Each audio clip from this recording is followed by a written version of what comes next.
السلام علیکم ورحمۃ اللہ وبرکاتہ ان الحمد للہ والصلاة والسلام علی رسول اللہ وآلہ وصحبہ ومن والاه۔ عزیز طلباء،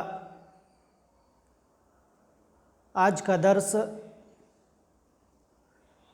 مجموعۃ من النظم والنثر للحفظ والتسمیع کا دوسرا درس ہے۔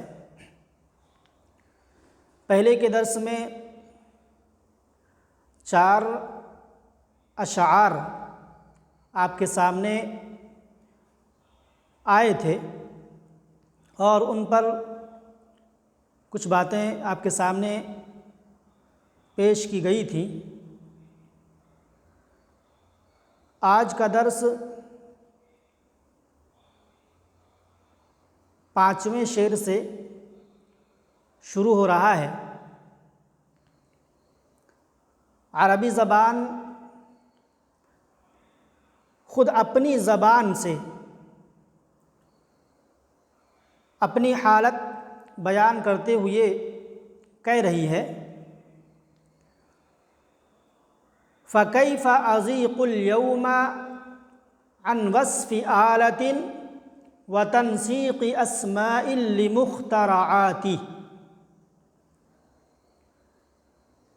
اس شعر کا تعلق اس سے پہلے والے شعر سے ہے۔ وسعت کتاب اللہ لفظا وغایتا۔ عربی زبان کیا کہتی ہے کہ میں لفظی اور معنوی دونوں اعتبار سے اللہ کی کتاب کو گھیرے ہوئے ہوں۔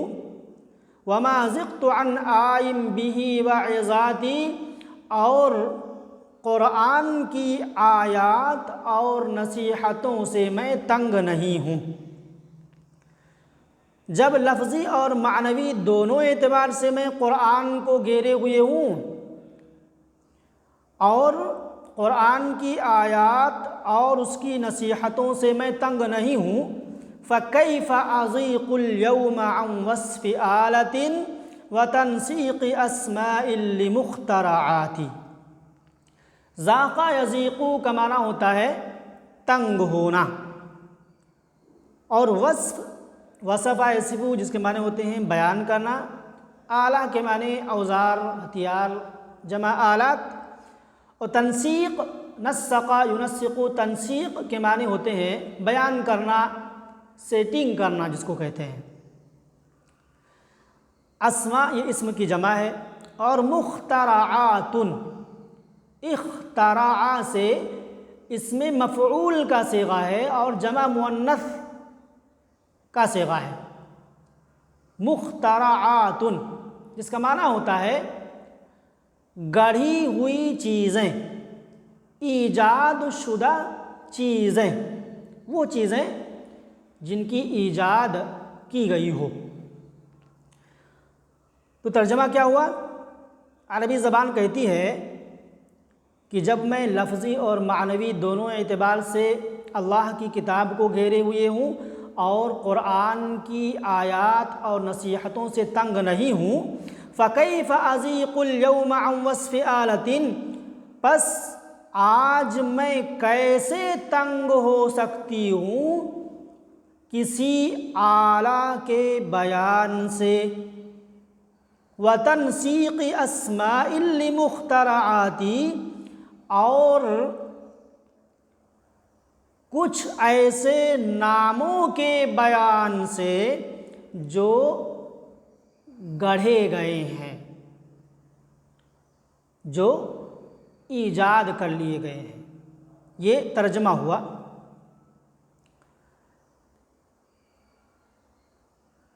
عربی زبان اس شعر میں کیا کہہ رہی ہے؟ یہ کہہ رہی ہے کہ جب میں لفظی اور معنوی دونوں اعتبار سے اللہ کی کتاب کو محیط ہوں، قرآن کی آیات و نصیحتوں سے تنگ نہیں ہوں، تو بھلا آج میں کسی آلے کے بیان سے، یعنی کوئی اوزار، کوئی ہتھیار جو ایجاد کیا گیا، اس کا نام دینے سے، اس کا نام بیان کرنے سے میں کیسے تنگ رہ سکتی ہوں؟ اسی طریقے سے کچھ ایسے نام کو بیان کرنے سے میں کیسے تنگ رہ سکتی ہوں جو کچھ چیزوں کے ایجاد کے بعد وجود میں آئے ہیں۔ تو کہا کہ میں تنگ نہیں ہو سکتی ہوں۔ فَكَيْفَ أَزِيقُ الْيَوْمَ عَنْ وَصْفِ آلَةٍ، آج میں کسی آلے کے بیان سے کیسے تنگ رہ سکتی ہوں، اور ایجاد شدہ چیزوں کے نام بیان کرنے سے بھلا میں کیسے تنگ رہ سکتی ہوں جب میں اللہ کی کتاب کو گھیرے ہوئے ہوں اور اس کی ساری آیات کو گھیرے ہوئے ہوں، ساری نصیحتوں کو میں گھیرے ہوئے ہوں۔ تو ازیق الیوم، ازیقو میں انا ضمیر جو ہے وہ عربی زبان کی طرف لوٹ رہی ہے، اور الیوم یہ ظرف ہے، عن وصف آلۃ یہ ازیقو سے متعلق ہوگا، اور پھر عن وصف آلۃ پر عطف ہے، وتنسیق اسماء لمخترعات، یہ جار مجرور مل کر کے تنسیق جو مصدر ہے اس کا متعلق ہوگا۔ آگے کہا عربی زبان نے انا البحر فی احشائه الدر کامن فہل سألوا الغواص عن صدفاتی، کہا کہ میں دریا ہوں۔ بحر کا معنی دریا، جس کی جمع کیا آتی ہے؟ بحار، بحر کی جمع بحار۔ اور فی احشائه، احشا یہ حشون کی جمع ہے، جس کا معنی ہوتا ہے پیٹ، اندرونی حصہ، ہر چیز کا اندرونی حصہ یہ حشو کہلاتا ہے۔ تو یہ جمع ہے اور واحد حشون، جس کا معنی پیٹ، اندرونی حصہ۔ اور الدر، الدر کے معنی موتی، جس کی جمع کیا آتی ہے؟ درر، الدر کی جمع الدرر، جس کا معنی موتی کا ہوتا ہے۔ اور کامن، کا معنی یکمن سے اسم فاعل کا صیغہ کامن، باب نصرہ سے بھی آتا ہے اور باب سمع سے بھی آتا ہے، جس کا معنی ہوتا ہے پوشیدہ، لفظی معنی ہوگا پوشیدہ ہونے والا، پوشیدہ۔ فہل سألوا، سأل یسأل کا معنی پوچھنا، سوال کرنا۔ الغواص، غائص کی جمع غواص، غاص یغوص، جس کا معنی ہوتا ہے غوطہ لگانا، ڈبکی لگانا۔ غواص غوطہ لگانے والے، واحد غائص۔ اور صدفتن کی جمع صدفات ہے، جس کا معنی کیا ہوتا ہے؟ غطاء اللؤلؤ، سیپی، سیپی کا نام آپ نے سنا ہوگا، سمندر کے اندر دو سیپیاں اس طریقے سے ملی ہوئی ہوتی ہیں اور اندر موتیاں ہوتی ہیں، وہی سیپیاں کچھ دنوں کے بعد کھل جاتی ہیں اور جو اندر موتی چھپی ہوئی ہوتی ہے وہ باہر آ جاتی ہے، تو اوپر کا جو خول ہوتا ہے اسی کو سیپی کہا جاتا ہے۔ تو صدف، صدف، صدفتن کی جمع صدفات، جس کے معنی سیپیاں۔ غطاء اللؤلؤ، موتی کا ڈھکنا جس کو کہا جاتا ہے، خول۔ تو عربی زبان نے کیا کہا؟ انا البحر فی احشائه، میں دریا ہوں، فی احشائه، جس کے اندر، جس کے پیٹ میں الدر کامن، موتی چھپی ہوئی ہے۔ میں دریا ہوں جس کے اندر موتی چھپی ہوئی ہے۔ فَهَلْ سَأَلُوا الْغَوَّاصَ عَنْ صَدَفَاتِي، تو کیا لوگوں نے غوطہ خوروں سے، غوطہ لگانے والوں سے میری سیپیوں کے تعلق سے پوچھا ہے؟ فَهَلْ سَأَلُوا الْغَوَّاصَ، تو کیا لوگوں نے غوطہ خوروں سے میری سیپیوں کے تعلق سے کبھی پوچھا؟ میں معمولی نہیں ہوں، میں دریا ہوں جس کے اندر موتیاں چھپی ہوئی ہوتی ہیں۔ تو یہ عربی زبان بول رہی ہے۔ تو انا البحر میں دریا ہوں، الدر کامن فی احشائہ جس کے اندر کیا ہے، موتیاں چھپی ہوئی ہیں، موتی چھپی ہوئی ہے۔ فہل سألوا تو حل استفہامیہ ہے، سألوا الغواصہ، سألوا فعل اور ہم کی ضمیر فاعل ہے، اور الغواصہ مفعول بھی ہے، عن صدفاتی یہ جار مجرور مل کر کے سألوا جو فعل ہے اس کا متعلق ہوگا۔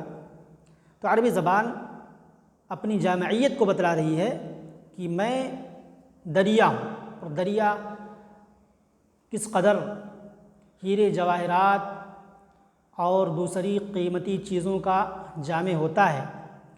دریا سے اپنے آپ کو تشبیہ دے رہی ہے، کہہ رہی ہے کہ میں دریا ہوں جس کے اندر موتیاں چھپی ہوئی ہیں۔ کبھی غوطہ خوروں سے، اس کے اندر ڈبکی لگانے والوں سے میرے تعلق سے اور میرے اندر پائی جانے والی چیزوں کے تعلق سے، قیمتی چیزوں کے تعلق سے کبھی پوچھا ہے؟ پوچھ کر کے تو دیکھو، تمہیں پتہ کہاں ہے؟ یہ عربی زبان کہہ رہی ہے۔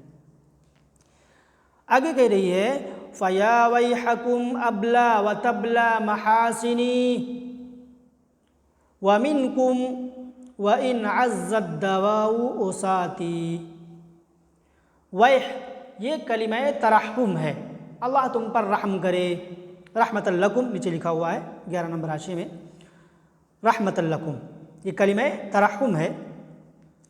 ابلا بلیا یبلا سے واحد متکلم کا صیغہ ہے جس کا معنی بوسیدہ ہونا، بلی الثوب بولا جاتا ہے، کپڑا بوسیدہ ہو گیا اور پہننے کے لائق نہیں رہ گیا۔ وَتَبْلَى مَحَاسِنِي تبلا یہ واحد مؤنث کا صیغہ ہے، اور محاسن یہ محسن کی جمع جس کے معنی خوبیاں، خوبیاں۔ اب محاسن کے اعتبار سے یہ تبلا واحد مؤنث کا صیغہ لایا گیا ہے۔ وَمِنْكُمْ وَإِنْ عَزَّ عَزَّ يَعِزُّ کے معنی ہوتے ہیں دشوار ہونا، دشوار ہونا۔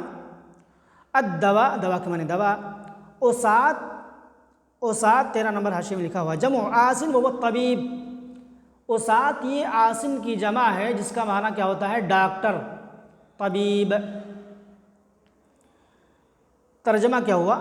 عربی زبان کہہ رہی ہے فَيَا وَيْحَكُمْ پس اے لوگو اللہ تم پر رحم کرے، میں بوسیدہ ہو جاؤں گی، وَتَبْلَى مَحَاسِنِي اور میری خوبیاں بوسیدہ ہو جائیں گی، وَمِنْكُمْ أُسَاتِي وَإِنْ عَزَّ الدَّوَاءُ اور اگر دوا دشوار ہو گئی، ناکام ہو گئی، تو کیا تم میں سے میرے ڈاکٹر ہیں، میرا علاج کرنے والے ہیں؟ یہ سوال کر رہی ہے عربی زبان۔ فَيَا وَيْحَكُمْ أَبْلَى وَتَبْلَى مَحَاسِنِي پس اے لوگو اللہ تم پر رحم کرے، میں بوسیدہ ہو جاؤں گی اور میری خوبیاں جو میرے اندر چھپی ہوئی ہیں سب بوسیدہ ہو جائیں گی، اور اگر دوا دشوار ہو گئی، ناکام ہو گئی، تو کیا تم میں سے میرے ڈاکٹر ہیں، میرا علاج و معالجہ کرنے والے ہیں؟ یہ عربی زبان سوال کر رہی ہے۔ تو ابلا و تبلا محاسنی، ابلا فعل ہے اور اس میں انا کی ضمیر فاعل ہے، تبلا فعل ہے اور آگے محاسنی یہ مضاف مضاف مل کر کے فاعل ہے، اور ومنکم اوساتی، ومنکم اوساتی تو یہ منکم جار مجرور مل کر کے خبر مقدم ہے، اور اوساتی مبتدا مؤخر ہے، اور ان عز الدوا ان حرف شرط ہے، اور عزا فعل ہے، الدواء فاعل ہے۔ آگے کہا فَلَا تَكِلُونِي لِلزَّمَانِ فَإِنَّنِي أَخَافُ عَلَيْكُمْ أَن تَحِينَ وَفَاتِي۔ تَكِلُونِي کیا مفہوم ہوتا ہے؟ وَكَلَا يَكِلُ باب ضربہ سے یہ جمع مذکر حاضر کا صیغہ ہے۔ لا تکلونی تم مجھے سپرد نہ کرو، تم مجھے نہ چھوڑو کسی کے بھروسے، تو وکلا یکلو کے معنی ہوتے ہیں سپرد کرنا، کسی پر بھروسہ کرتے ہوئے چھوڑ دینا، اسی سے وکیل بولا جاتا ہے۔ وکیل الجامعہ یعنی جامعہ کے کام کاج کو جس پر چھوڑ دیا جائے، جامعہ کے انتظامات کو جس شخص پر بھروسہ کرتے ہوئے مدرسے کا ناظم چھوڑ دے تو اسے وکیل کہا جاتا ہے، وکیل الجامعہ۔ تو وکلا یکلو باب ضربہ سے ہے، جس کے معنی ہوتے ہیں چھوڑ دینا، کسی پر اعتماد کرتے ہوئے چھوڑ دینا، سپرد کر دینا۔ انتحین، حان یحین کے معنی قریب ہونا، حان یحین کے معنی قریب ہونا۔ باب ضرب سے وفات کے معنی موت، وفات۔ عربی زبان کیا کہہ رہی ہے؟ فلا تکلونی للزمان، پس اے لوگو تم مجھے زمانے کے حوالے مت کرنا۔ زمانہ کا مطلب اہل زمانہ، زمانہ والوں کے سپرد مت کرنا۔ فلا تکلونی للزمان، پس اے لوگو تم مجھے زمانے کے حوالے مت کرنا، زمانے پر بھروسہ کرتے ہوئے مجھے مت چھوڑ دینا۔ کیوں؟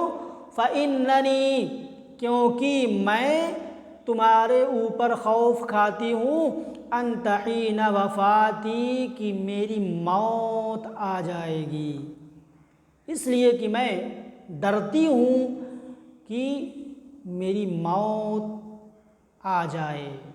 زمانے کے حوالے کر دو گے، لوگوں کے سپرد کر دو گے، لوگوں پر بھروسہ کرتے ہوئے مجھے چھوڑ دو گے تو پھر میں جلد ہی فنا ہو جاؤں گی، ختم ہو جاؤں گی، میں باقی نہیں رہ جاؤں گی۔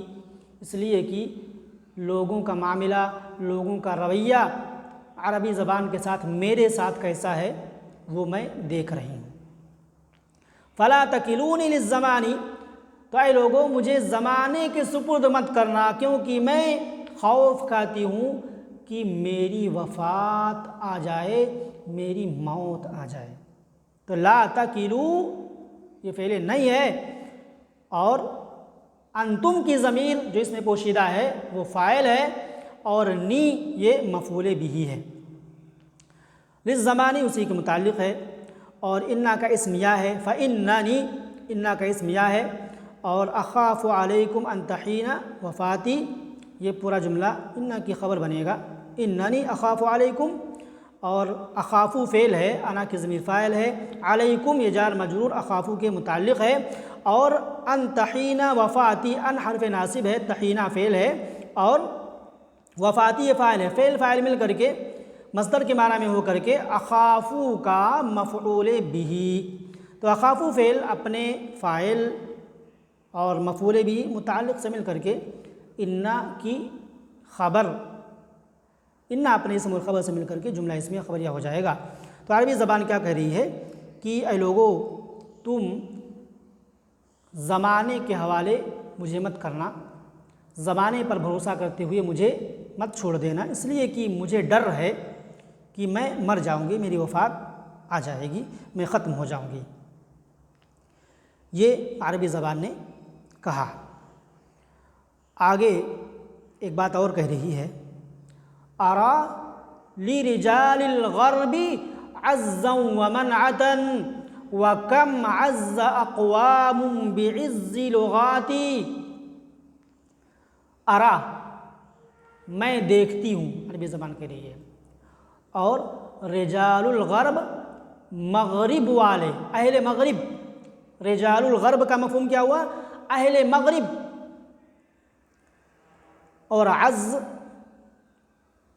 عز و منعہ دونوں ملا کر کے اگر ہم کہیں تو اس کا مفہوم ہوگا معین و مددگار۔ حاشیہ نمبر 15 میں لکھا ہوا ہے، یقال لفلان عز و منعۃ، کہا جاتا ہے کہ فلاں کے لیے عز و منعت ہے، کیا مطلب؟ ای لہو من یمنعہ، یعنی اس کے لیے ایسا شخص ہے جو اسے بچائے اس چیز سے جو اسے ذلیل و رسوا کرے، وَيَحْمِيهِ اور اس کی حفاظت کرے ہر اس چیز سے جو اسے بری لگے، یعنی معین و مددگار، سیدھا سیدھا مفہوم۔ وَكَمْ عَزَّ یعز کے معنی غالب ہونا، اقوام قوم کی جمع ہے، اور بعز عز اسی سے مصدر ہے عز یعز سے، اور لغات یہ لغتن کی جمع ہے جس کا معنی ہوتا ہے زبان، جو بولی جاتی ہے اس کو لغت کہا جاتا ہے، اس کی جمع ہے لغات۔ تو کہا کہ میں اہل مغرب کے لیے معین و مددگار دیکھتی ہوں، ارا لرجال الغرب عزا ومنعتا، میں اہل مغرب کے لیے معین و مددگار دیکھتی ہوں۔ وَكَمْ عَزَّ أَقْوَامٌ بِعِزِّ لُغَاتِ، اور قومیں کتنا غالب ہو گئیں، اور قومیں کیسے غالب ہو گئیں، بعز لغاتی، زبان کے غلبے کی وجہ سے، اور زبان کے غلبے کی وجہ سے، زبان کے غلبے کی وجہ سے قومیں کتنی غالب ہو گئیں، جس قوم کی زبان غالب ہو گئی وہ قوم ساری قوموں پر غالب ہو گئی۔ تو کہا میں اہل مغرب کے لیے معین و مددگار دیکھتی ہوں، تو ارا میں انا ضمیر فاعل ہے، اور لرجال الغرب یہ جار مجرور مل کر کے ارا کا متعلق ہوگا، اور عزا ومنعتا یہ عطف اور معطوف مل کر کے، معطوف علیہ مل کر کے ارا کا مفعول بھی ہوگا، اور کم یہ کیا ہے، کم استفہامیہ، اور عزا فعل ہے، اقوام فاعل ہے، پھر بعز لغاتی یہ عزا کے متعلق ہے۔ تو عربی زبان کیا کہہ رہی ہے کہ میں اہل مغرب کے لیے معین و مددگار دیکھتی ہوں، اور قومیں کیا ہی غالب ہو گئیں، کس قدر غالب آ گئیں زبان کے غلبے کی وجہ سے۔ اور یہ بات حقیقت ہے کہ جس قوم کی زبان غالب ہو جائے وہ قوم ساری قوموں پر غالب آ جاتی ہے۔ تو زبان کا غلبہ یہ بہت ہی اہم ہے۔ ظاہر سی بات ہے ہم نے عربی زبان کو وہ غلبہ نہیں دیا، ہم نے عربی زبان کا اہتمام ہی نہیں کیا، تو پھر ہم اور آپ کیسے غالب ہو سکتے ہیں، یا عربی زبان والے کیسے غالب ہو سکتے ہیں؟ آج انگریزی کا چلن ہے، انٹرنیشنل بھاشا ہے، ہر جگہ بولی جاتی ہے، لہذا اہل مغرب کا غلبہ ہے۔ تو یہ عربی زبان خود بول کر کے کہہ رہی ہے۔ تو آج کے درس میں آپ کے سامنے کتنے اشعار آئے؟ 1 2 3 4 5 اشعار آج کے درس میں آپ کے سامنے پیش کیے گئے اور سمجھانے کی پوری کوشش کی گئی۔ امید کی آپ کو سمجھ میں بھی آیا ہوگا۔ اللہ رب العالمین آپ کو اس درس سے فائدہ اٹھانے کی توفیق عطا فرمائے۔ آپ خود اسے سمجھنے کی کوشش کریں، بار بار سنیں۔ یہ میری جانب سے معمولی سی کوشش ہے جو میں کر رہا ہوں، اللہ رب العالمین سے دعا کرتے ہوئے کہ اللہ رب العالمین مجھے بھی اس درس کو سمجھانے کی خاطر پوری محنت و کوشش کرنے کی توفیق عطا فرمائے، اور طلباء کو سمجھنے کی توفیق عطا فرمائے۔ ھذا وباللہ التوفیق، والسلام علیکم ورحمۃ اللہ وبرکاتہ۔